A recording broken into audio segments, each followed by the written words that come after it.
నిజంగా మనందరం కూడా విగ్రహారాధన చేస్తూనే ఉన్నాం. ఇప్పటికి కూడా క్రైస్తవులందరూ కూడా విగ్రహారాధన ఉన్నారు, కానీ మనకు ఆ మాటలు అర్థం కావు.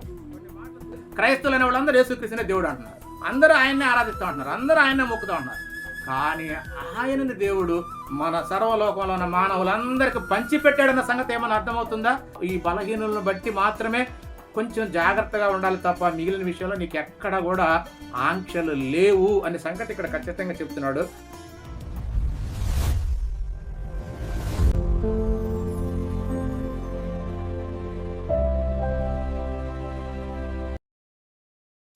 సకల ఆశీర్వాదములకు కారణభూతుడైన దేవునికి, మన ప్రభునటువంటి యేసుక్రీస్తు యొక్క తండ్రి అయిన దేవునికి వేలాది స్తుతులు స్తోత్రములు. అలాగనే ఆన్లైన్ ద్వారా ఈ వాక్యాన్ని చూస్తున్నటువంటి మీ అందరికీ కూడా మన ప్రభునటువంటి యేసుక్రీస్తు నామములో శుభములు, వందనాలు. ఈ దినము లేఖనాల్లో నుంచి మరి అపార్థం చేయబడినటువంటి కొన్ని మాటలు మనం జాగ్రత్తగా ధ్యానిద్దాము.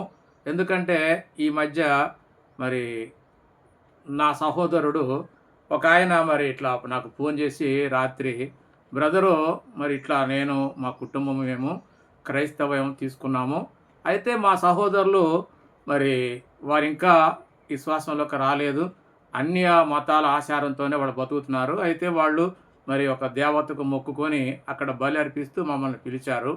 అయితే మా అన్న కాబట్టి మాకు పోక తప్పలేదు. అయితే మేము వారి విషయాల్లో మేము దేనిలో పాల్గొనలేదు, కానీ ఖాళీ బంధుత్వంగా మాత్రమే పోయి మరి అందులో పాల్గొన్నాము, అంతే తప్ప మేము అక్కడ వాళ్ళ విశ్వాసంలో మాత్రం మేము విశ్వసించలేదు. కాబట్టి ఇలా మా బంధువులు కాబట్టి పోవాల్సి వచ్చింది. వాళ్ళు కూడా మేము మా ఇంట్లో ఎప్పుడైనా ప్రార్థన పెట్టించుకుంటే వాళ్ళు కూడా మాతో పాటు వస్తారు, మేము పెట్టింది తింటారు, మాతో కలిసిపోతారు, ఎందుకంటే మేము బంధువులం కాబట్టి తప్పదు అని చెప్పి ఆ సహోదరుడు చెప్పాడు. అయితే మరి ఆ సహోదరుడు మరి వాళ్ళు వెళ్ళే చర్చిలో పాస్టర్ గారట, నువ్వు గనక అట్లా ఆ దేవతల గుడులకు కానీ వాళ్ళు పెట్టింది కనుక తింటే నువ్వు చర్చికి రావద్దు, అలా మరి మాకు ఇష్టం ఉండదని చెప్పి వాళ్ళు చెప్పడం జరిగిందట.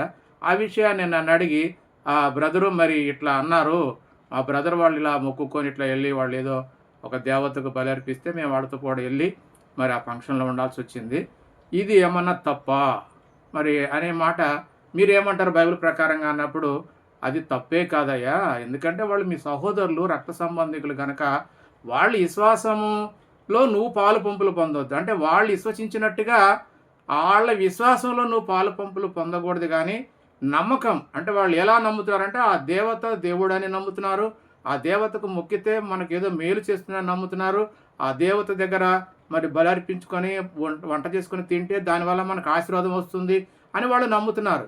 కానీ నీ నమ్మకం అలా ఉండకూడదు. అది కేవలం మన ఇంట్లో ఎలాగైతే మరి ఒక కోడినో మేకనో కోసుకొని తింటామో అలాగే తినాలి, అలాగే పెట్టిందని తినాలి. ఒకవేళ పెట్టినా కూడా వాళ్ళు మనస్ఫూర్తిగా కాదనకుండా ప్రార్థన చేసుకో, ప్రార్థన ద్వారా ఏదైనా పరిశుద్ధపరచబడుతుంది, బైబిల్లో వాక్యం చెప్తుంది కాబట్టి ప్రార్థన చేసుకొని తినొచ్చు, తప్పేం లేదని చెప్పి నేను చెప్పా. అయితే ఆ సహోదరుడికి ఒక వాక్యం కూడా చూపించాను. మరి ఎందుకంటే నిజంగా అలా గనక మనం మన సహోదరులతో కూడా కలవకుండా, మన అన్యులతో సహవాసం చేయకుండా, వాళ్ళు పిలిచినప్పుడు వాళ్ళ భోజనాలకు పోకుండా ఇలా ఉంటే నిజంగా మనం ఈ లోకంలో ఉండవలసిన అవసరత లేదు. ఒక విధంగా నువ్వు చచ్చిపో అంటున్నాడు దేవుడు. కానీ మన వాళ్ళకి అవి అర్థం కాకుండా పాస్టర్లు సైతమే మీరు వాళ్ళు పెట్టినవి తినకూడదు, వాళ్ళ గుడులకు పోకూడదు, వాళ్ళ ఆచారాలు అంటే ఇవన్నీ వీటిలో నీకంటూ ఒక విశ్వాసము, నమ్మకం అంటూ లేదా? నువ్వు క్రీస్తుని నమ్మిన తర్వాత, దేవుడెవరో నీకు తెలిసిన తర్వాత ఈ లోక సంబంధమైనటువంటి ఆచారాలు, సాంప్రదాయాల్లో నువ్వు అవి అన్నీ నిజమని నువ్వు నమ్మకూడదు. అయితే వాళ్ళ విశ్వాసాన్ని నువ్వు గౌరవించాలి, వాళ్ళ విశ్వాసాన్ని గౌరవించాలి, అంతే తప్ప వాళ్ళ విశ్వాసాన్ని నువ్వు ఏమాత్రం కూడా శంకించడానికి వీలే. ఎందుకంటే దేవుడే ఒప్పుకోవట్లా. కాబట్టి మనము వాళ్ళ విశ్వాసంలో కలవకూడదు, కానీ వాళ్ళ విశ్వాసాన్ని మనము శంకించకూడదు, అవమానించకూడదు. కాబట్టి ఆ సహోదరులు కూడా దేవుని పిల్లలే, ఏదో ఒక రోజున సత్యాన్ని తెలుసుకుని వాళ్ళు కూడా మరి నీతో పాటు రావచ్చు. కాబట్టి వాళ్ళను మనము సహనముతో ఓర్చుకొని వారికి బుద్ధి, ధైర్యము, మంచి చెడు చెప్పవలసిన బాధ్యత మనకుంది. కాబట్టి ఒక మాట చూద్దాము. ఎందుకంటే బైబిల్లో మరి పౌలు గారు తెలియజేసినటువంటి మాట నిజంగా ఒకవేళ మన వాళ్ళ పాస్టర్ గారు చెప్పినట్టుగా వాళ్ళతో సహవాసం చేయొద్దు, వాళ్ళతో కలిసి భోజనం చేయొద్దు, వాళ్ళతో కలిసి ఉండకూడదు అని కనుక అనుకుంటే నిజంగా మరి ఏమంటున్నాడు పౌలు గారు ఆ మాటను బట్టి? మనం చూద్దాము. కొరింథీయులకు రాసినటువంటి మొదటి పత్రిక 5వ అధ్యాయం 9వ వచనం. జారులతో సాంగత్యము చేయవద్దని నా పత్రికలో మీకు రాసి ఉంటిని. అయితే ఈ లోకపు అంటే ఈ భూమి మీద ఉన్నటువంటి అన్ని జనాంగం గురించి మాట్లాడుతున్నాడు. ఈ లోకపు జారులతోనైనను, లోబులతోనైనను, దోసుకొని వారితోనైనను, విగ్రహారాధికులతోనైనను ఏ మాత్రము సాంగత్యము చేయవద్దని కాదు. అంటే ఏమన్నాడంటే ఇక్కడ ఈ బ్యాచ్ అంతా లోకంలోనే ఉంటారు, మన చుట్టుపక్కలనే ఉంటారు. కాబట్టి వీళ్ళందరితో స్నేహం చేయొద్దని కాదు. నేను స్నేహం చేయొద్దని చెప్పట్లేదు, వారితో కలవద్దని చెప్పట్లేదు, వారి యొక్క ప్రేమ విందులలో పాల్గొనవద్దని నేను చెప్పట్లేదు. మరి ఏం చెప్తున్నాడట? అలాగైతే మీరు ఈ లోకములో నుండి వెళ్ళిపోవలసి వచ్చును కదా అంటున్నాడు. అంటే చచ్చిపోవాల్సిందే. మేము వాళ్ళతో కలవము, వాళ్ళ వాటిల్లో దేనిలో పాల్గొనము అని కనుక అనుకుంటే ఖచ్చితంగా నువ్వు చచ్చిపోవాల్సిందే. ఈడ భూమి మీద బతకటం వేస్ట్ అన్నట్టుగా ఇక్కడ చెప్తున్నాడు.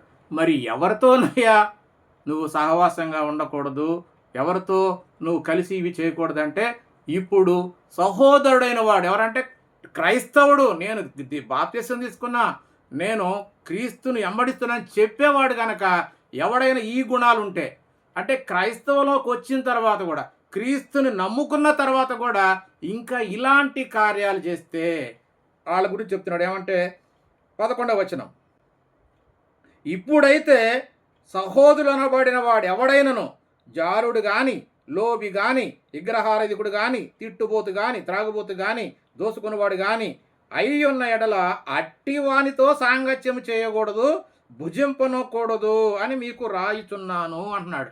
అంటే క్రైస్తవుడయ్యి విశ్వాసంలో ఉండి కూడా అదిగో అన్యులులాగా చేస్తూ ఉంటే, దేవుడంటే భయం లేకుండా విగ్రహారాధన, వ్యభిచారము ఇవన్నీ చేస్తూ ఉంటే వాడితో సాంగత్యం చేయకూడదు, కానీ లోకంలో ఉన్న మనుషులతోటి సాంగత్యం చేయకూడదని కాదు అని స్పష్టంగా అంటున్నాడు.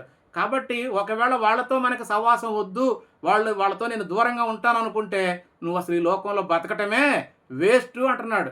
కాబట్టి ప్రియ సహోదరులు, మనకు అర్థం కావాల్సింది ఏంటంటే మనము వారితో ఉండి వారిని మనము ధైర్యపరచాలి, వాళ్ళను మనము దేవుని గురించినటువంటి జ్ఞానాన్ని నేర్పి మరి క్రీస్తును మనం ప్రకటించి ఆ క్రీస్తు ప్రేమను వాళ్ళ మధ్య మనము చూపించాలి. ఎందుకంటే అది లేకపోతే మనం ఈ లోకంలో క్రైస్తవుడిగా బతకటం కూడా వేస్ట్ అనే మాట ఇక్కడ ఆయన తెలియజేశాడు. మళ్ళీ ఒకసారి చదువుతున్నాను.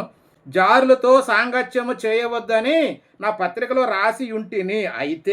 అయితే ఈ లోకపు జారులతోనైనను, లోబులతోనైనను, దోసుకుని వారితోనైనను, విగ్రహారాధికులతోనైనను ఏ మాత్రము సాంగత్యము చేయవద్దని నేను చెప్పట్లా. సాంగత్యం అంటే సహవాసం, లోక సంబంధమైన వారితో సహవాసం చేయొద్దని నేను చెప్పట్లేదు. కానీ అలాగైతే మనం ఈ లోకం నుంచి పోవాలి అంటున్నాడు. కాబట్టి ఇప్పుడు సహోదరులారా, మనకు పూర్తిగా అర్థం కాకుండా మరి మన సహోదరుడు అంటే క్రైస్తవుడైనటువంటి వాడు తప్పు చేస్తే అలాంటి వాడితో మనం సాంగత్యం చేయొద్దు, కానీ మరి లోక సంబంధాలు ఉన్నటువంటి అన్ని జనాంగంతో మనం సహవాసం చేసి వారికి క్రీస్తును ప్రకటించవలసిన బాధ్యత మనకు ఉన్నది అన్న సంగతి మనకు పౌలు గారి మాటల్లో కొన్ని మాటలు మనకు తెలుసు. ఎందుకంటే మనం క్రీస్తుని వెంబడిస్తున్నామంటే మరి ఆ క్రీస్తుని వెంబడించక ముందు మనం ఎలా ఉన్నామంటే చీకటిలో ఉన్నాం. కాబట్టి మరి చీకటి నుంచి ఆశ్చర్యకరమైనటువంటి ఆ క్రీస్తు వెలుగులోకి వచ్చాము. ఇప్పుడు మనం ఎలా ఉండాలనేది ఆయన పౌలు గారు ఒక మాట రాసేది చూద్దాం. ఎఫెసీ రాసిన పత్రిక 5వ అధ్యాయము 8-9 వచ్చిన చూడండి. మీరు పూర్వమందు చీకటి అయి ఉంటేరి, ఇప్పుడైతే ప్రభువు నందు అంటే యేసుక్రీస్తు నందు వెలుగై ఉన్నారు. వెలుగు యొక్క ఫలము సమస్త విధములైన మంచితనము. వెలుగు యొక్క ఫలితం, నువ్వు వెలుగుని వెంబడిస్తే, క్రీస్తుని వెంబడిస్తే దాని నుంచి వచ్చేటువంటి, నీ ద్వారా వచ్చేటువంటి మంచి ఫలం ఏమిటంటే సమస్త విధములైన మంచితనము. ఈ మంచితనం లేకపోతే నీ మాటలిని అన్యులు ఎలాగ నీ ఇంటికి వస్తారు, ఎలాగ వారికి నువ్వు బోధ చేస్తావు, ఎలాగ నువ్వు క్రీస్తును ప్రకటిస్తావు. క్రీస్తు యొక్క మరణాన్ని నువ్వు ప్రకటించాలంటే ఆ సహోదరులతోటి నీవు ఎలా ఉండాలి? సమస్త విధమైన మంచితనం అనేది క్రీస్తు స్వరూపము నీలోకి రావాలి కదా. వారిని మార్చాలంటే వారితో సహవాసం చేయాలి కదా. వారి ఇంటికి వెళ్లకుండా, వారు పెట్టింది తినకుండా, మీకు పడదని చెప్పి మేము ఇట్లా పక్కకి వెళ్ళిపోతున్నావు అని చెప్పి అన్నీ నువ్వు అడ్డంకులు పెట్టుకుంటే నువ్వు ఇంకెవరికి బోధ చేస్తావు, ఎవరిని రక్షిస్తావు? కాబట్టి ప్రియ సహోదరులారా, క్రీస్తుని వెంబడించే మనము సమస్త విధములైన మంచితనం అనేది మన యొక్క క్రియలలో కనపడాలన్న సంగతి ఇక్కడ లేఖనాన్ని బట్టి చూస్తుంటే మనకు అర్థమవుతుంది. అలాగనే మరొక మాట ఏమంటున్నాడంటే 1 తెస్సలోనిక పత్రిక 5వ అధ్యాయం 14 వచనం చూడండి. సహోదరులారా, మేము మీకు బోధించున్నది ఏమనగా అక్రమముగా నడుచుకుని వారికి, అంటే లోక సంబంధమైనటువంటి విషయాల్లో ఉంటూ దేవునికి వ్యతిరేకంగా నడిచే వారి గురించి మాట్లాడుతున్నాడు. అక్రమముగా నడుచుకుని వారికి బుద్ధి చెప్పుడి, ధైర్యము చెడిన వారిని ధైర్యపరచుడి, బలహీనులకు ఊతనీయుడి, అందరి ఎడల దీర్ఘశాంతము గలవారై ఉండుడి అని ఇక్కడ. అంటే మనకు జ్ఞానం బోధించాలంటే అన్ని జనాంగంతో మనం ఎలా ఉండాలి అంటే సోదర ప్రేమనే కలిగి ఉండాలి తప్ప, వారు చేసుకునే విందుల్లో కూడా వాళ్ళు ప్రేమతో పిలిస్తే చక్కగా వాళ్ళ విందుల్లోకి వెళ్ళొచ్చు, వాళ్ళు భోజనం పెడితే తినొచ్చు, ఇందులో ఏ మాత్రం అభ్యంతరం లేదు. ఎందుకంటే మనము కొన్ని మాటలు చూద్దాం. మనకు విగ్రహారాధన అంటే భౌతిక సంబంధమైన విగ్రహారాధన మనకు అర్థమైంది, కానీ క్రీస్తు చెప్పిన విగ్రహారాధన మాత్రం మనకు అర్థం కాదు. నిజంగా మనందరం కూడా విగ్రహారాధన చేస్తూనే ఉన్నాం. ఇప్పటికి కూడా క్రైస్తవులు అందరూ కూడా విగ్రహారాధన ఉన్నారు, కానీ మనకు ఆ మాటలు అర్థం కావు. కొన్ని మాటలు చూద్దాము. పౌలు గారు చెప్పినటువంటి మాటలు.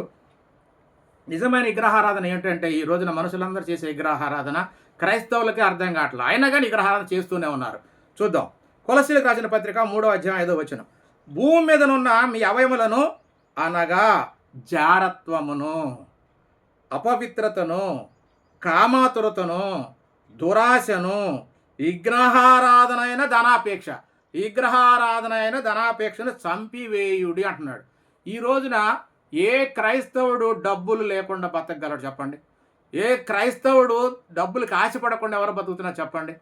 ప్రతి ఒక్కరూ డబ్బు కాచిపడేవాడే. ప్రతి ఒక్కడు డబ్బు కోసమే సువార్త చేసేటోళ్ళు చాలామంది ఉన్నారు, ఎవరో కొద్ది మంది తప్ప. కాబట్టి ఈ విగ్రహారాధన డబ్బు కోసమే సేవ చేసేవాళ్ళు, డబ్బు కోసం బతికేవాళ్ళు, లగ్జరీ కోసం బతికేవాళ్ళే అందరూ ఉన్నారు. కాబట్టి ప్రతి ఒక్కడు ఇదిగో ఈ డబ్బు కాచిపడుతున్నాడు. కాబట్టి దీన్ని ఎవడైతే ఆశిస్తాడో ఖచ్చితంగా విగ్రహారాధికుడే అంటున్నాడు. దాన్ని మానివేయమంటున్నాడు. దాన్ని ఏమంటున్నాడంటే దాన్ని చంపివేయమంటున్నాడు. విగ్రహారాధన అయినటువంటి ధనాపేక్షను చంపివేయుడు అని అంటున్నాడు. అలాగనే ఇంకా మరొక విషయాన్ని కూడా ఏం చెప్తాడంటే, మరి మనకు మత్తయి గారు రాసినటువంటి సువార్తలో కూడా ఒక మాట ఉంటుంది, యేసుక్రీస్తు చెప్పిన మాట. మత్తయి సువార్త 12:22లో ఏమంటాడంటే, మరి ఇత్తనాల గురించి ఉపమానంలో చెప్తున్నాడు అనమాట. ముళ్ళ కంపలో పడ్డ ఇత్తనాలు ఎలాంటివి అంటే అవి చెప్తున్నాడు. ఎందుకంటే వాళ్ళు మరి వాక్యము వింటూ కూడా మరి వాళ్ళు ఏం చేస్తారంటే ఐకిక విచారాలు, ధనమోహమును మరి వాళ్ళల్లో ఎక్కువగా ఉండే, అంటే ధనమోహము, మరి ఐకిక విచారం అంటే కుటుంబ సంబంధమైన భార్యాభర్తలు మరి పిల్లలు, బంధువులు, వీళ్ళ యొక్క మంచి చెడుల విషయాల్లో మునిగిపోయి దేవుని వాక్యాన్ని మరి నిర్లక్ష్యం చేస్తారన్న సంగతి ఇక్కడ చక్కగా చెప్పబడింది. కాబట్టి ఖచ్చితంగా ఇది కూడా విగ్రహారాధనే అన్న సంగతి మనకు లేఖనాల్లో చూస్తుంటే మనకు అర్థమవుతుంది. కాబట్టి ఇలాంటి విగ్రహారాధన చేయొద్దు అంటున్నాడు. అలాగనే మరి యేసుక్రీస్తు వారు బోధిస్తూ కూడా నాకంటే మీరు ఎవరిని ఎక్కువగా ప్రేమించకూడదు, అలా ప్రేమిస్తే ఖచ్చితంగా మీరు నా శిష్యులు కానేరరు అని అంటే, మరి నిజంగా దీన్ని అతిక్రమించే వాళ్ళు ఎంతమందో చూడండి. ప్రతి ఒక్కళ్ళు దీన్ని అతిక్రమిస్తారు. చదువుతున్నా నేను లూకా సువార్త 16వ అధ్యాయం 13. ఏ సేవకుడును 2 యజమానులకు సేవింపలేడు, వాడు ఒకనిని ద్వేషించి ఒకనిని ప్రేమించును, లేక ఒకనిని అనుసరించి ఒకనిని తృణీకరించును. మీరు దేవునికిని సిరికిని దాసులుగా ఉండాలంటే ఇవాళ సిరి కాదనేవాడు ఎవడో చెప్పండి, డబ్బు కాదనేవాడు ఎవడో చెప్పండి. అలాగనే ఇంకొక మాట మరి లూకా సువార్తనే 14వ అధ్యాయం 26వ వచనం చూడండి.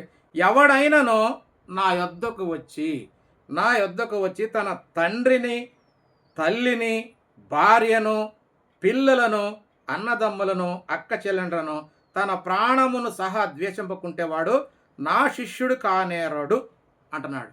కాబట్టి మరి ఈ రోజున కుటుంబంలో మన పిల్లల కోసము, భార్య కోసము, భర్త కోసం బతకని వాళ్ళు దేవుని కంటే మరి వీరిని ప్రేమిస్తున్నారా లేదా అనేది ఎవరికి వాళ్ళే ఖచ్చితంగా చూడండి, సేవకులందరూ కూడా తన పిల్లల్ని గొప్ప చేసుకుంటూ ఇతర దేశాలకు వెళ్ళి చదివించి వాళ్ళని గొప్ప చేయాలని ఆలోచిస్తున్నారు. కానీ కుటుంబాన్ని కూడా వదిలివేసి క్రీస్తు సువార్తనే ప్రకటించాలి, ఆ వచ్చే డబ్బంతా కూడా క్రీస్తు సేవకి పెట్టాలనేటువంటి వాళ్ళు ఎవరైనా ఉండారా? ఖచ్చితంగా ఈ మాటను ధిక్కరించేవాళ్ళు కారా? క్రైస్తవులందరూ కూడా ఖచ్చితంగా తన కుటుంబం కోసం బతికేవాళ్ళు లేరా? వాళ్ళ పిల్లల కోసం బతికేవాడు లేరా? వాళ్ళ భార్య కోసం బతికేవాడు లేరా? వాళ్ళ భర్తల కోసం బతికేవాళ్ళు లేరా? వీళ్ళందరినీ కాదని క్రీస్తు కోసం బతికేవాళ్ళు ఎంతమంది? క్రీస్తునే గొప్పగా చేసేవాళ్ళు ఎంతమంది అంటే దాదాపు 99% ఎవ్వరు కూడా ఉండరు. ఎందుకంటే అందరూ తమ సొంత కార్యాలు చూసుకుంటారు తప్ప క్రీస్తు కార్యాలు చూసేవాళ్ళు చాలా చాలా తక్కువ. కాబట్టి ప్రియ సోదరులు, ప్రతి ఒక్కరు కూడా ఈ ఆజ్ఞని శిరస వహించటలేదు. ఇంకొక మాట చూద్దాము. 1 సమూయేలు గ్రంథము 15వ అధ్యాయము 23వ వచనం చూడండి. అంటే విగ్రహం, దేవుని మాట వినకపోతే, విగ్రహారాధన కాకపోతే ఇంకేమవుతుంది చెప్పండి? 1 సమూయేలు గ్రంథము 15వ అధ్యాయం 23వ వచనం. తిరుగుబాటు చేయుట సోదె చెప్పుటయను పాపముతో సమానము. తిరుగుబాటు చేయటం అంటే దేవుడు చెప్పిన మాట ప్రకారంగా కాకుండా నీ ఇష్ట ప్రకారంగా బతికితే అది ఏమంటున్నాడంటే సోది చెప్పుటయను పాపముతో సమానము. మూర్ఖతను అగపరచుట మాయా విగ్రహములను గృహదేవతలను పూజించుటతో సమానము. మూర్ఖత అంటే దేవుడు ఏది చేయమంటే అది చేయకుండా నీ ఇష్టానుసారంగా ఉండడం, దేవుడు ఆజ్ఞను మీరి నీ ఇష్ట ప్రకారంగా జీవిస్తే అది మూర్ఖత, అగపరచుట అంటున్నాడు. దేవుడు ఏం చెప్పాడు మరి? ఇద్దరికి యజమానులకు ఉండలేడంటే ఖచ్చితంగా ఈరోజున డబ్బే ప్రేమిస్తున్నారు. మరి నీ కుటుంబాన్ని కూడా మరి అవసరమైతే నా కోసము మరి వదిలిపెట్టాలి అంటే ఇవాళ కుటుంబాన్ని వదిలిపెట్టి ఎంతమంది సేవకు వస్తున్నారు చెప్పండి? కాబట్టి ఇవి నిజంగా అలాంటి దేవుని సేవలో సంపూర్ణంగా మరి పూర్తిగా దేవుణ్ణి వెంబడించిన వాళ్ళు ఖచ్చితంగా తిరుగుబాటు చేసినట్టే అనే మాట మనకు అర్థమవుతుంది. కాబట్టి మూర్ఖతను అగపరచుట మాయా విగ్రహములను గృహదేవతలను పూజించుటతో సమానము అంటున్నాడు. కాబట్టి ఈ భూమి మీద పౌలు గారండి ఖచ్చితంగా ఆయన అంటాడు, నాకు క్రీస్తు నిమిత్తము నాకేవేవి లాభకరములైనయో ఆయన్ని సంపాదించుకోవడానికి ఈ లోకంలో నాకు లాభకరమని అన్నీ తీసేస్తానంటున్నాడు. అలా ఎవరుంటున్నారండి? అలా ఎవరుంటున్నారు? ఆయన అన్న మాటలు మనం చూద్దాము. ఫిలిప్పీ పత్రిక 3వ అధ్యాయం 7-8 వచనాలు. ఏవేవి నాకు లాభకరములై ఉండెనో వాటన్నిటిని క్రీస్తు నిమిత్తము నష్టముగా ఎంచుకొనుచున్నాను అంటున్నాడు. క్రీస్తును గూర్చినటువంటి అతి శ్రేష్టమైన జ్ఞానం నిమిత్తము సమస్తమును నష్టం. అంటే క్రీస్తుని గురించిన అతి శ్రేష్టమైన జ్ఞానం అంటే వాక్యము నిమిత్తము నేను ఏమంటున్నాడైనా సమస్తమును నష్టముగా ఎంచుకుంటున్నాడు. ఇది నిజమైనటువంటి భక్తి. కానీ ఇలా ఎవరైనా ఉంటున్నారా? కాబట్టి ప్రియ సహోదరులారా, మనందరం కూడా తెలియకుండా డబ్బు ఆశలో పడి కుటుంబ అవసరాలలో విరుక్కొని ఐక్యక విచారాలు అంటే కంపలో పడ్డటువంటి విత్తనాల్లాగా ఆ కుటుంబం ద్వారా మనం అందరం అణిచివేయబడుతున్నాం. ఎందుకంటే మొట్టమొదట మన శరీరమే మనకు శత్రువు, మన కుటుంబమే మనకు భారంగా ఉంది. కాబట్టి నిజంగా ఇక్కడే ఆగిపోతున్నాం. ఇది కూడా ఒక విధంగా కుటుంబాన్ని గురించి కానీ, డబ్బు గురించి కానీ, ఐకిక విచారాలు కానీ వీటిని గురించి మనం ఆలోచిస్తే ఇది కూడా విగ్రహారాధనే. ఖచ్చితంగా ప్రతి ఒక్కరు కూడా తెలియకుండా ప్రతి ఒక్కరు ఇదే విగ్రహారాధన చేస్తున్నారు. కాబట్టి ప్రేమనటి దేవుని వారలారా, మరి మరొక విధం ఏంటంటే మనకు పాత నిబంధన కాలంలో నిజంగా విగ్రహం అంటే ఏమిటో అది కూడా చూద్దాం. అది చూసి అది మనందరికీ తెలిసిందే. ఇదే విగ్రహారాధన అనుకుంటున్నారు తప్ప ఇప్పుడు దాకా మనం మాట్లాడుకున్నది విగ్రహారాధనగా వాళ్ళకి అర్థం కాకుండా డబ్బునే ప్రేమిస్తున్నారు, మరి ఈ లోకాన్నే ప్రేమిస్తూ ఉన్నారు. అది అర్థం కావటం లేదు. కాబట్టి మరి పాత నిబంధన కాలంలో విగ్రహం అంటే ఏమిటో, మరి విగ్రహారాధన అంటే ఏమిటో ధర్మశాస్త్రంలో వాళ్ళకి ఏం రాయబడిందో ఆ మాటలు చూసి నిజంగా మనము విగ్రహాలు కల్పించిన దాన్ని తినొచ్చా లేదనేది కొన్ని మాటలు మనం చూద్దాము. నిర్గమాకాండము 20వ అధ్యాయం 4వ వచనం. దేవుడు ఏమంటాడు? ధర్మశాస్త్రంలో మొట్టమొదట పైన ఆకాశం అందే కానీ కింద భూమి అందే కానీ భూమి కింద నీళ్ల అందే కానీ ఉండు దేని రూపమునైనను విగ్రహమునైనా మీరు చెక్కు కొనకూడదు, వాటికి ఆరాధించకూడదు, పూజించకూడదు. విగ్రహం అంటే చెక్కబడింది, అది రాయి కానీ ఒక చెక్క కానీ ఏదైనా సరే అది చెక్కబడిందని చేయకూడదని ఒక మాట ఉన్నది. అదే ద్వితీయోపదేశ కాండము 4వ అధ్యాయము 16-19 వచనాలు మీరు బాగా చదువుకోండి. అక్కడ చక్కగా ఉంటుంది. ఎందుకంటే జంతు ప్రతిమను కానీ, పక్షి ప్రతిమను కానీ, పురుగు ప్రతిమను కానీ, మరి శాప ప్రతిమను కానీ, ఆడ ప్రతిమైనా సరే మగ ప్రతిమైనా సరే అలాగనే ఆకాశ నక్షత్రాలు, సూర్యచంద్రులు కానీ ఎవరినైనా కానీ, అలాగనే ఆకాశం కింద దేవుడు, సర్వాకాశం కింద దేవుడు పంచిపెట్టిన వాటి అన్నిటికి దేనికి నువ్వు మరి ఖచ్చితంగా మొక్కకూడదు. అంటే ఒక విధంగా 19 వచనం చూడండి ఏమంటున్నాడు అంటే, దేవుడు సర్వాకాశము క్రిందనున్న సమస్త ప్రజల కొరకు పంచిపెట్టిన వాటికి నమస్కరించకుండా బహు జాగ్రత్త పడు అంటున్నా. అంటే యేసుక్రీస్తుని మొక్కేవాళ్ళు ఎంతమంది అండి? ఇప్పుడు యేసుక్రీస్తుని ఎంతమంది అందరూ క్రైస్తవులు అనే వాళ్ళందరూ యేసుక్రీస్తునే దేవుడు అంటున్నారు, అందరూ ఆయన్నే ఆరాధిస్తూ ఉంటున్నారు, అందరూ ఆయన్నే మొక్కుతూ ఉంటున్నారు. కానీ ఆయనని దేవుడు మన సర్వలోకంలో ఉన్న మానవులందరికీ పంచిపెట్టాడన్న సంగతి ఏమైనా అర్థమవుతుందా? ఆయన శరీరాన్ని, రక్తాన్ని మనందరి కొరకు పంచిపెట్టాడండి. దేవుడైతే ఇశ్రాయేల్ ప్రజలకైతేనేమో మన్నాను కురిపించాడు, కానీ మనకైతే యేసుక్రీస్తు ఏం చెప్పాడు ఏం చెప్పాడో తెలుసా మనకి? ఇదిగో పరలోకము నుండి నిజమైనటువంటి ఆహారము, దేవుడు పంపించిన ఆహారము నేనే. ఎవడైతే నా శరీరాన్ని తింటాడో, ఎవడైతే నా రక్తాన్ని తాగుతాడో వాడే నిత్య జీవం కలిగి ఉంటాడు. కాబట్టి యేసుక్రీస్తు వారిని కూడా సర్వాకాశం కింద ఉన్నటువంటి మనుషులందరి కొరకు సృష్టిలో ఉన్న వాటన్నిటిని ఎలాగైతే పంచిపెట్టాడో, తన కుమారుడు యొక్క శరీరాన్ని కూడా, ఆయన రక్తాన్ని కూడా మనందరికీ పంచిపెట్టాడు. ఈ రోజున ఆయన శరీరాన్ని తిని ఆయన రక్తాన్ని తాగేవాడు నిత్యజీవం కలిగి ఉంటాడు. కాబట్టి ఈ రోజున క్రీస్తుని కూడా మనము పూజిస్తున్నాము, ఆయన స్తుతిస్తున్నామంటే అది ఖచ్చితంగా మనకు అర్థం కావట్లేదు. అది కూడా విగ్రహారాధనే. యేసుక్రీస్తు బొమ్మను ఆరాధించడం కూడా విగ్రహారాధనే, ఆయన్ని పూజించడం కూడా విగ్రహారాధనే. కాబట్టి ప్రియ సహోదరులు, ఈ మాటలు మనకు అర్థం కావు. కాబట్టి మరొక మాట చూద్దాము. కీర్తన 115 4వ వచనం, వారి విగ్రహములు వెండివి, బంగారువి, అవి మనుషుల చేతి పనులు.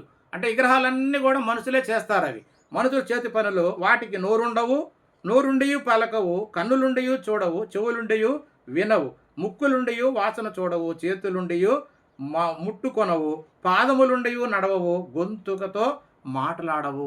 అంటే ఈ విగ్రహం అనేది మనుషులు చమత్కారంగా చెక్కినటువంటి బొమ్మలే తప్ప వాటిలో ఏ మాత్రం ప్రాణం ఉండదు.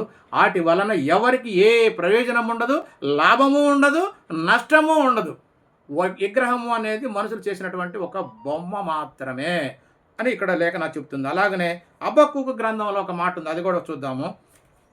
హబక్కూకు 2వ అధ్యాయము 19వ వచనం, కర్రను చూసి మేలుకొమ్మనియు మూగ రాతిని చూసి లెమ్మనియు చెప్పువానికి శ్రమ. ఎందుకంటే సూర్యుడు ఉదయిస్తున్నాడు, లెగువ అని చెప్పి ఒక ఆకారం దగ్గరికి వెళ్ళి వాళ్ళని మేలు కొలుపుతున్నట్టుగా మనకి వినపడుతుంది. కాబట్టి నిజంగా అలా ఆ బొమ్మల దగ్గరికి వెళ్ళి మనం అలా మాట్లాడితే అది దేవుడు ఏమాత్రం సహించట్లేదు. ఎందుకంటే ఆ మాట చూద్దాం, అది ఏమైనా బోధించగలదా? చూడండి ఏమన్నాడు అక్కడ, కర్రను చూసి మేలుకొమ్మనియు మేఘ రాతిని చూసి లెమ్మనియు చెప్పువానికి శ్రమ, అది ఏమైనా బోధించగలదా? అది బంగారముతోనూ వెండితోనూ పూతబూయబడిన కానీ దానిలో శ్వాస ఎంత మాత్రమూ లేదు. ఆ బొమ్మ దగ్గరికి వెళ్ళి నువ్వెంతగా దాన్ని అర్థించినా దానిలో ప్రాణం లేదు. కాబట్టి అది వినలేదు, అది ఏమి చేయలేదు. కళ్ళుంటే చూడదు, చెవులుంటే వినదు, ముక్కుంటే వాసన చూడదు. కాబట్టి దాన్ని ఆరాధించే వారికి శ్రమ అంటున్నాడు. కాబట్టి మరి పౌలు గారు కూడా మరొక మాట తెలియజేశాడు దీని గురించే. అపోస్తుల కార్యాలు 17:29, కాబట్టి మనము దేవుని సంతానమై ఉండి మనుషుల చమత్కార కల్పన వలన మలచబడినటువంటి బంగారమునైనను ఎండినైనను రాతినైనను దేవత్వము పోలి ఉన్నదని తలంచకూడదు అంటున్నాడు. అంటే మనుషులు చెక్కినటువంటి బంగారం ప్రతిమలైనా వెండి అయినా ఏవైనా సరే మనుషులు చేసినటువంటి చమత్కారంగా మలిచినటువంటి ఆ ఉలితోటి ఆ జ్ఞానంతో చేసినటువంటి ప్రతి బొమ్మ కూడా అది దేవత్వం లేదు. అందులో దేవుడు కానీ దేవుని గురించినటువంటి ఏ గుణము అందులో లేదు అన్న సంగతి ఖచ్చితంగా మనకు అర్థం కావాలి. కాబట్టి ప్రియ సహోదరులారా, మరి విగ్రహాలకు దూరంగా, ఇలాంటి వాటికి దూరంగా పారిపోమని చెప్పి పౌలు గారికి చెప్తుంటాడు. ఆ మాట చూద్దాం. 1 కొరింథీ 10వ అధ్యాయము 14-15 చూడండి. కాబట్టి నా ప్రియ సహోదరులారా, విగ్రహారాధనకు దూరముగా పారిపోండి. బుద్ధిమంతులతో మాట్లాడినట్లు మీతో మాట్లాడుచున్నాను. నేను చెప్పు సంగతులు మీరే ఆలోచించండి అనే మాట ఇక్కడ తెలియజేశాడు. కాబట్టి మరొక మాట కూడా చూద్దాం. అంటే ఆలోచించమంటున్నాడు. ఏమని? 1 కొరింథీ 8:4. ఎందుకంటే ఇక్కడ విగ్రహాల గురించి సపరేట్గా చెప్తున్నాడు. ఇది జ్ఞానంతో ఆలోచించాల్సినటువంటి విషయం. కాబట్టి విగ్రహములకు బలిగా అర్పించిన వాటిని తినుట విషయము, విగ్రహాలకు అర్పించిన వాటిని తినుట విషయాన్ని ఇక్కడ చక్కగా చెప్తున్నాడు. లోకమందు అంటే ఈ ప్రపంచం అంతా ఎక్కడైనా సరే, లోకమందు విగ్రహము వట్టిదనియు ఒక్క దేవుడే తప్ప వేరొక దేవుడు లేడని వేరుగుదుము. ఇది నిజం. ఆకాశమందైనను భూమి మీదనైనను దేవతలు అనబడివి ఉన్నను మనకు ఒక్కడే దేవుడున్నాడు, ఆయన తండ్రి. ఆయన నుండి సమస్తము కలిగెను, ఆయన నిమిత్తమే అంటే ఆయన గురించే మనము ఉన్నాము అనే సంగతి ఇక్కడ చెప్తున్నాడు. అయితే ఏంటంటే ఒక్క విషయం బాగా జ్ఞాపకం, అయితే ఈ జ్ఞానము అందరిలో లేదు. ఈ జ్ఞానం అంటే దేవుడొక్కడే అనేక రూపాలుగా బొమ్మలుగా ఈ మనం సృష్టించేటువంటి వీటన్నిటి రూపాలతో దేవుడు లేడు, ఆయన ఒక్కడే. దేవదూతలు అనేటివి ఉన్నాయి, ఈ భూమి మీద నేలినటువంటి రాజులు ఉన్నారు, ప్రభువులు ఉన్నారు, కానీ దేవుడు మాత్రం ఒక్కడే. దేవుడే ఈ సమస్త సృష్టిని సృష్టించాడు, ఈ సమస్తము ఆయనదే, ఇంక ఎవరిది కాదు అనేవంటి బుద్ధి జ్ఞానం మనకు ఉండాలి. సమస్తమును సృష్టించింది దేవుడే అన్న సంగతి మనకి బుర్రలో ఉంటే ఖచ్చితంగా మనం ఎక్కడ ఏది పెట్టినా తినవచ్చు, ఎందుకంటే మొత్తం దేవుందే కాబట్టి. మనకి ఈ జ్ఞానం లేదు అంటున్నాడు. కాబట్టి 7వ వచనం చూడండి. అయితే అందరి యందు ఈ జ్ఞానము లేదు, కొందరిది వరకు విగ్రహములను ఆరాధించిన వారు కనుక తాము భుజించు పదార్థములు విగ్రహములకు బలి ఇవ్వబడినవని ఎంచి భుజించుతురు. అంటే వీళ్ళు విగ్రహారాధన చేసి క్రైస్తవంలోకి వచ్చారు కాబట్టి వీళ్ళు బలహీనమైనటువంటి ఆత్మలు. అంటే వీళ్ళు అప్పుడే క్రైస్తవంలోకి వచ్చినటువంటి శిశువులు లాంటి వాళ్ళు, అంటే పాలు తాగేటువంటి జ్ఞానంలో ఉన్నవాళ్ళని అర్థం. బలహీనమనేదే అపవిత్రమగుచున్నది. ఎందుకు అంటే వీళ్ళు విగ్రహానికి ఇచ్చిన దాన్ని ఆ దేవతకు అర్పించారు కదా, ఆ దేవత ఎంగిల్ చేసిందేమో, ఆ దేవత మరి దీన్ని మొత్తాన్ని దీవించిందేమో, ఆశీర్వదించిద్దేమో, లేక మనల్ని శపించిద్దేమో, తన మాట వినకుండా మళ్ళీ పక్కలో, ఇలాంటి ఆలోచనలన్నీ ఉంటాయి. కాబట్టి వాళ్ళు బలహీనమైనటువంటి మనసును బట్టే కొంత మనల్ని జాగ్రత్త పడమంటున్నాడే తప్ప ఇక ఎక్కడా కూడా నువ్వు విగ్రహానికి పెట్టిన దాని గురించి నువ్వు ఆలోచించకుండా ఇది సమస్తము దేవునిదే, సమస్తము దేవుడే సృష్టించాడు, సమస్తము దేవుడే ఇస్తున్నాడు, సమస్తము జరిగించేది దేవుడే అని నీకు అర్థమైతే, ఈ జ్ఞానం ఉంటే నువ్వు ఇలాంటి ఈ బలహీనులను బట్టి మాత్రమే కొంచెం జాగ్రత్తగా ఉండాలి తప్ప మిగిలిన విషయంలో నీకు ఎక్కడ కూడా ఆంక్షలు లేవు అనే సంగతి ఇక్కడ ఖచ్చితంగా చెప్తున్నాడు. మరొక మాట 8వ వచనం చూడండి. భోజనమును బట్టి దేవుని ఎదుట మనము మెప్పు పొందము, తినకపోయినందున మనకు తక్కువ లేదు, తినినందున మనకు ఎక్కువ లేదు అని చక్కగా ఇక్కడ తెలియజేశాడు పౌలు గారు. అలాగనే యేసుక్రీస్తు వారు కూడా ఆయన సువార్త కాలంలో ఒక మాట తెలియజేస్తున్నాడు. ఆ మాట చూద్దాము. మార్కు సువార్త 7వ అధ్యాయం 14వ వచనం. జనసమూహమును ఆయన యొద్దకు పిలిచి మీరందరూ నా మాట గ్రహించుడి.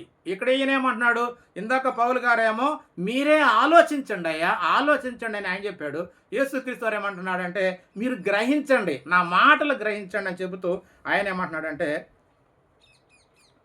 వెలుపల నుండి లోపలికి పోయేది, అంటే మన నోటిలో నుండి లోపలికి పోయి మనుషుని అపవిత్రునిగా చేయగలిగినది ఏదీ లేదు. కానీ లోపల నుండి అంటే మన హృదయంలో నుండి అర్థం, లోపల నుండి బయలు వెళ్ళునవే మనుషుని అపవిత్రునిగా చేయును అని చక్కగా ఇక్కడ యేసుక్రీస్తు చెప్పాడు. ఇంకా 7వ అధ్యాయం 20లో కూడా ఇంకేమన్నాడంటే మనుషుని లోపల నుండి బయలు వెళ్ళునదే మనుషుని అపవిత్రపరచును. లోపల నుండి అనగా మనుషుని హృదయములో నుండి దురాలోచనలు, జారత్వమును, దొంగతనమును, నరహత్యలు, వ్యభిచారమును, లోభములను, చెడుతనములను, కృత్రిమమును, కామ వికారము, మత్సరము, దేవదూషణయు, అహంభావమును, అవివేకమును వచ్చును. ఈ చెడ్డవన్నీ ఈ చెడ్డవన్నీ కూడా లోపల నుండే, అంటే మనిషి హృదయంలో నుండే బయలు వెళ్ళి మనుషుని అపవిత్రం చేయును. కానీ మనం నోటితో తీసుకునే పదార్థం లోపలికి వెళితే అది ఏమవుతుంది, మళ్ళా బహిర్భూమిలో ఎడవబడుతుంది. ఈరోజు తిన్నామనుకోండి, రేపు ఉదయం కల్లా బాత్రూమ్కి వెళ్ళిపోతే మొత్తం వెళ్ళిపోతుంది. కడుపులో ఏది కూడా శాశ్వతంగా ఉండదు. కానీ హృదయం నుంచి వచ్చేటువంటి చెడ్డ ఆలోచనలు, చెడు కార్యాలు ఉన్నాయి కదా, అవి మాత్రమే మనిషిని అపవిత్రపరుస్తాయి తప్ప తినేది ఏది కూడా మనిషిని అపవిత్రపరచదని యేసుక్రీస్తు వారు ఇంత చక్కగా చెప్పాడు. ఆయన మాటలు మనకు అర్థం కావట్లేదా? నువ్వేదైనా తినయ్యా, అదంతా దేవునిది. అది తినడం వల్ల నీ కడుపులోకి వెళ్ళి నిన్ను అపవిత్రపరచదు అని చక్కగా చెప్పాడు. అర్థమైతే సంతోషం. అందుకే పౌలు గారు కూడా ఒక మాట చెప్తున్నారు చూడండి. కొరింథీయులకు రాసినటువంటి మొదటి పత్రిక 5వ అధ్యాయం 7-8 వచనాల్లో, మీరు పులిపిండి లేని వారు అంటున్నాడు. పులిపిండి అంటే మనము దేవుని దగ్గరికి రాకముందు ఎలాంటి వాళ్ళు అంటే, మన బుద్ధులు ఎలా ఉన్నాయంటే శరీర కార్యాలు జరిగించాం కాబట్టి ఆ శరీర కార్యాలకు సంబంధించిన ఏంటంటే దేవునిలోకి రాకముందు మన గుణాలు ఉంటాయే, ఆ గుణాలతో కాకుండా, ఆ గుణాలతో కలిపి కాకుండా అని అర్థం. పులిపిండి అంటే అది పాత జీవితం అని అర్థం. మీరు పులిపిండి లేనివారు కనుక కొత్త ముద్ద ఒకటకు. పులిపిండి అంటే పాత జీవితం. ఆ పాత జీవితంలో ఉన్నటువంటి ఆ చెడు కార్యాలు లేకుండా కొత్త ముద్ద అంటే కొత్త మనసు అని అంటున్నాడు. కొత్త ముద్ద అవుటకై ఆ పాతదైన పులిపిండిని తీసి పారవేయుడు అంటున్నాడు. పాతదైన పులిపిండిని తీసి పారవేయుడి. అంతేకాకుండా క్రీస్తు అను మన పస్కా పశువు వధింపబడెను. ఆ పాతది కాకుండా ఇప్పుడైతే మనందరి కొరకు యేసుక్రీస్తు వారు పశువుగా, మరి కొత్త నూతనమైనటువంటి జీవానియడానికి ఆయన పశువుగా మనందరి కొరకు ఆయన వధింపబడెను. కనుక పాతదైన పులిపిండితోనైనను, పాతదంటే మనం క్రీస్తులోకి రాకముందు మన బుద్ధి, మన చెడుతనాన్ని కలపొద్దు అంటున్నాడు ఇక్కడ. పాతదైన పులిపిండితోనైనను దుర్మార్గతయు దుష్టత్వమునను పులియని పిండితోనైనను కాకుండా నిష్కపటము అంటే పావురం లాంటి మనసు, నిష్కపటమును సత్యమునను పులియని రొట్టెతో, సత్యం అంటే వాక్యముతో, ఇంకా వాక్యమును అంటే వాక్యంతో కలిసినప్పుడు చెడు ఏది ఉండదండి. వాక్యముతో పులియని రొట్టెతో, వాక్యమునను పులియని రొట్టెతో పండగ ఆచరించము అంటున్నాడు. కాబట్టి ప్రియ సహోదరులు, మనకు అర్థం కావాల్సింది ఏంటంటే క్రీస్తులోకి వచ్చిన తర్వాత నువ్వు నూతన సృష్టి. ఇంకా పాతవన్నీ వదిలేసి నూతనంగా క్రీస్తుని ధరించుకున్న తర్వాత నువ్వు క్రీస్తుని నీ జీవితంలో అందరికీ కనపరచాలంటే ఆయన వెలుగై ఉన్నాడు కనుక మనం కూడా వెలుగై ఉండాలి. వెలుగు యొక్క ఫలం ఏంటంటే సమస్త విధములైనటువంటి మంచితనమే ఉండాలి అని చెప్తున్నాడు ఇక్కడ. అలాగనే కొన్ని మాటలు ఇంకా మనం చూస్తే, మరి 1 కొరింథీ పత్రిక 6వ అధ్యాయం 13వ వచనం చూడండి. భోజన పదార్థాలు కడుపునకును కడుపు భోజన పదార్థములకును నియమింపబడి ఉన్నది. ఎందుకంటే ఈ మన శరీరం ఎందుకుంది చెప్పండి? భోజన పదార్థాలన్నీ ఎందుకు? మనల్ని పోషించడానికే ఉన్నాయి. మన పొట్టలో జీర్ణమైతే మనకు పోషణ జరుగుతుంది. కాబట్టి భోజన పదార్థాలు కడుపు భోజన పదార్థములకును నియమింపబడి ఉన్నవి. దేవుడు వాటిని అంటే దేవుడు మన శరీరాన్ని పోషించే ఆహార పదార్థాలను ఏం చేస్తారట? నాశనము చేయను అంటున్నాడు. బాగా చూడండి మీరు, దేవుడు వాటిని నాశనము చేయను అన్నాడు. కాబట్టి ప్రియ సహోదరులారా, శరీరముల గురించి కానీ ఆ శరీరాన్ని పోషించే పదార్థాల గురించి ఎక్కడా మనం ఆలోచించాల్సినటువంటి అవసరత ఏమీ లేదు. అవి తిన్నందువల్ల ఏమీ లేదు, తినకపోయినందువల్ల ఏమీ లేదయ్యా. మనకు అర్థం కాక మన వాళ్ళు ఏంటంటే ఏదో ఒక విధంగా దేవుని ఆజ్ఞను మరి మీరటం కొరకు సాతాను యొక్క ఆలోచనలో పడి అది తినకూడదు, ఇది తినకూడదు, వాళ్ళ దగ్గరకు పోకూడదు, వీళ్ళ దగ్గర పోకూడదు, వాళ్ళని ముట్టుకోకూడదు, వీళ్ళని ముట్టుకోకూడదు అని ఇలాంటి అన్నీ పెడుతున్నారు. నిజంగా మనం గనక క్రీస్తు వారమైతే, క్రీస్తుతో పాటు మనం కూడా చనిపోయినట్లయితే, మనం క్రీస్తు వల్లే పరిశుద్ధంగా జీవిస్తున్నట్లయితే ఆయన ఒక మాట చెప్తున్నారు చూడండి. కొలస్సీలకు రాసిన పత్రిక 2వ అధ్యాయము 20-22 వచనం చూడండి. మీరు క్రీస్తుతో కూడా లోకము యొక్క మూలపాఠముల విషయమై మృతి పొందిన వారైతే లోకములో బ్రతుకుచున్నట్లుగా లోకంలో బతుకుచున్నట్టుగా లోకస్తుల వలె మనుషుల ఆజ్ఞలను పద్ధతులను అనుసరించి చేత పట్టుకొనకూడదు, చేత పట్టుకొనవద్దు, రుచి చూడవద్దు, అది తినకూడదు, ఇది ముట్టుకోకూడదు అనేదనమాట. రుచి చూడవద్దు, ముట్టవద్దు అను విధులకు మీరు లోబడనేలా. మీరు ఆత్మ సంబంధమైనటువంటి క్రీస్తుకు సహోదరులమే మనము. క్రీస్తు చనిపోయాడు, ఇక ఈ లోక సంబంధమైన విషయాలతో ఆయనకేం సంబంధం లేదు. అలాగనే ఆయన వెంబడించే మనకు కూడా లోక సంబంధంతో పని లేదు.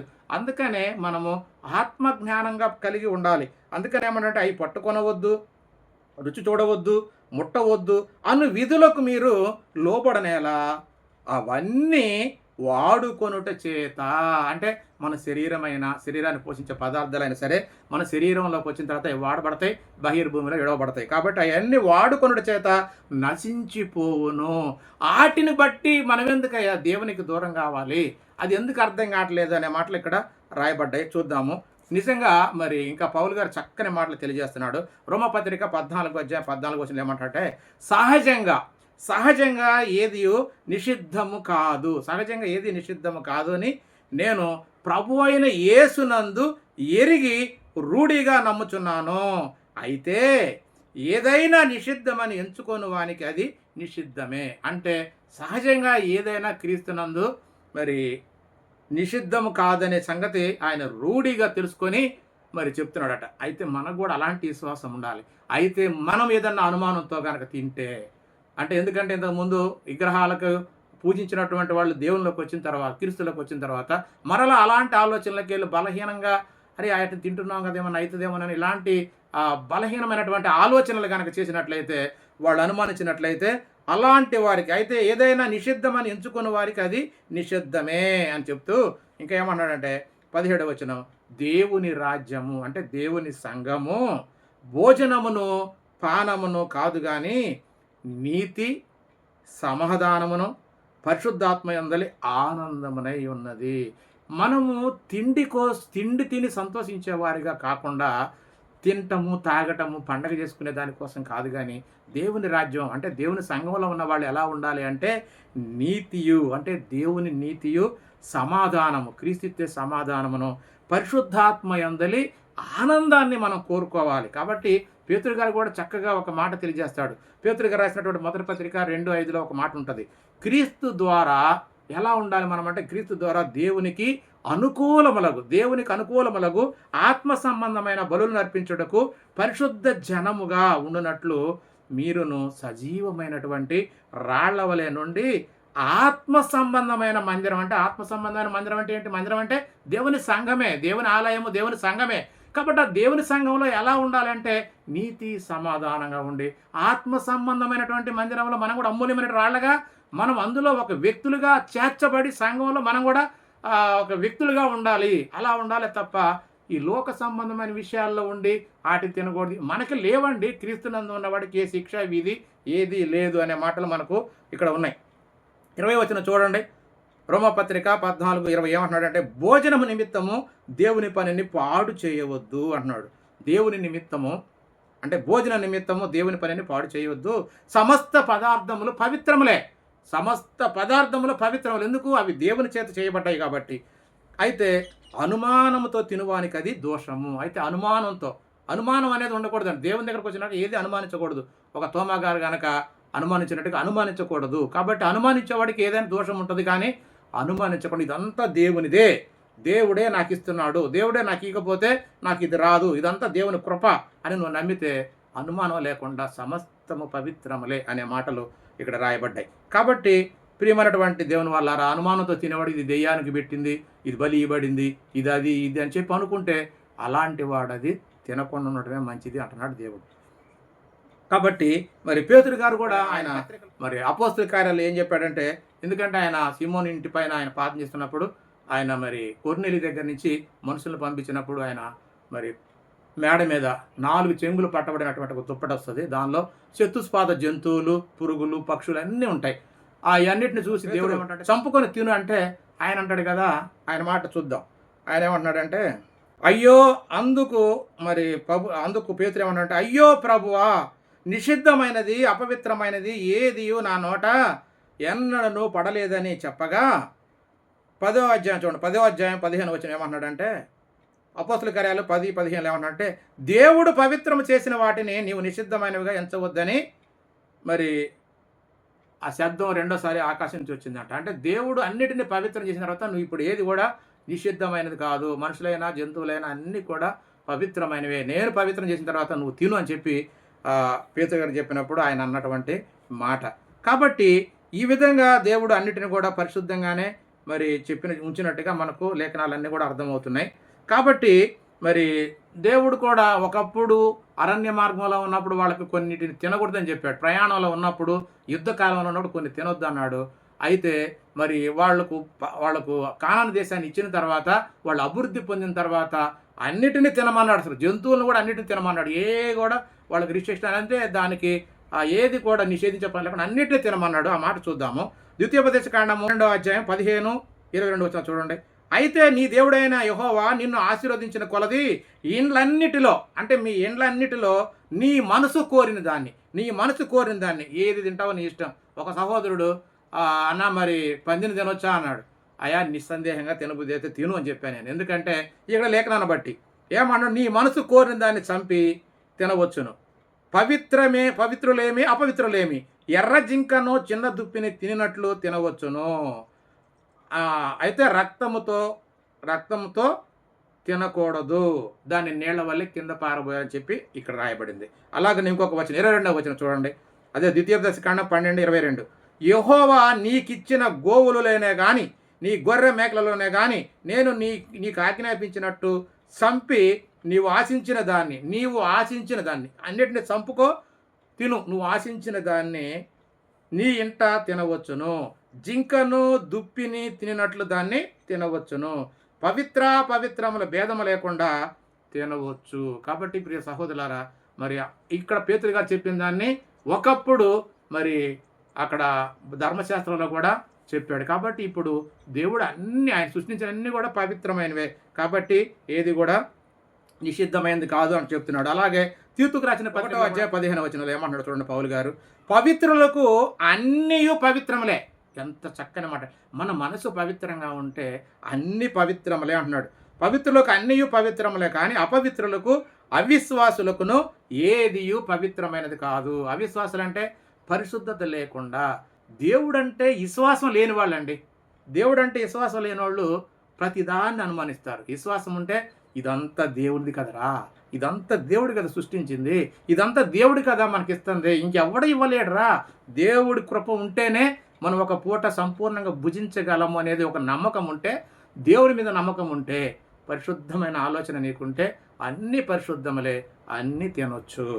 కాబట్టి మనకు అర్థం కాక మనం ఈ విధంగా వీళ్ళ మాటలు దేవుణ్ణి అపార్థం చేసుకుంటున్నాం. చివరిగా తిమోతికి పత్రికలో 1 తిమోతి 4వ అధ్యాయం 1-4 వచనాలు ఉంటాయి. మీరు చక్కగా చూడండి, నేను ముగిస్తాను.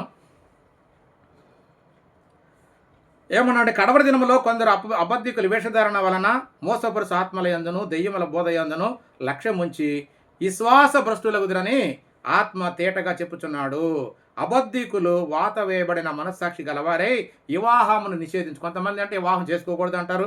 సత్య విషయమై అనుభవ జ్ఞానము గల విశ్వాసులు కృతజ్ఞతాస్తుతులు చెల్లించి పుచ్చుకుని నిమిత్తము దేవుడు సృజించిన ఆహార వస్తువులు కొన్నిటిని తినుట మానవలు. అంటే కొంతమంది ఏం చేస్తారంటే అబద్ధికులు, వాళ్ళు కొన్ని దేవుడు సృష్టించిన వస్తువుల్ని కొన్నిటిని తినటం మానవలని చెప్తారట. అయితే తర్వాత వచనం ఏమని చెబుతున్నాడంటే 4వ వచనం, దేవుడు సృజించిన ప్రతి వస్తువు మంచిది, కృతజ్ఞతాస్తుతులు చెల్లించి పుచ్చుకొని ఎడల ఏది నిషేధింపతగినది కాదు. ఏలయనగా అది దేవుని వాక్యం వలనను ప్రార్థన వలనను పవిత్రము చేయబడి ఉన్నది. కాబట్టి ప్రియ సహోదరుల మళ్ళా చదువుకోండి, దేవుడు ఎంత చక్కగా అన్ని పవిత్రమే. ప్రార్థన చేసుకుని తింటే వాక్యం వలన అవి పవిత్ర చేయబడుతున్నాయి. కాబట్టి దేవుడు సృష్టించిన అన్నీ కూడా మంచివే. కాబట్టి మరలా చూసి సత్యాన్ని గ్రహించి మరి సత్యం ముందు మీరందరూ కూడా ఉండాలని ప్రభుపేట మనవి చేస్తూ నేను ముగిస్తున్నా. అందరికీ వందనాలు. దేవునికి